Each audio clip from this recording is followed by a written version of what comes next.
শহরের এক কোণে সূর্য উঠেছে। চারপাশে ব্যস্ততা, মানুষজন কাজে যাচ্ছে, গাড়ি চলছে।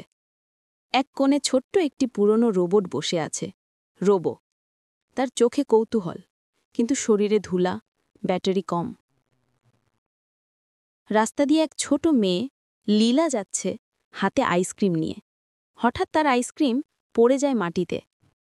রোবো সেটা দেখে ছুটে আসে, নিজের ছোট হাতের পাখা চালিয়ে আইসক্রিম তুলে দেয়। ধন্যবাদ, ছোট্ট রোবট। রোবো মুচকি হাসে, কিন্তু ব্যাটারি লো হয়ে বিপ বিপ শব্দ করে বন্ধ হয়ে যায়। লীলা বুঝতে পারে রোবটটার যত্ন দরকার। সে রোবোকে নিয়ে যায় নিজের বাড়িতে। চার্জারে লাগিয়ে যায়, তেল মাখায়, চকচকে করে তোলে।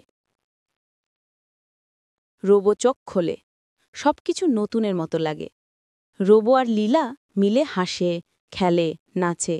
রোবো ঘর পরিষ্কার করে, ফুলে পানি দেয়, আর মাঝে মাঝে লীলার আঁকা ছবি দেখে হাততালি দেয়। তুমি দারুণ!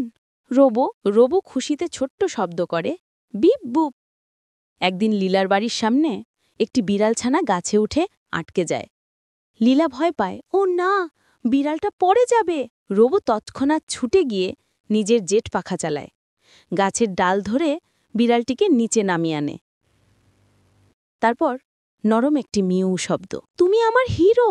রোবো, সবাই খুশি হয়। লীলা দৌড়ে গিয়ে রোবোকে জড়িয়ে ধরে।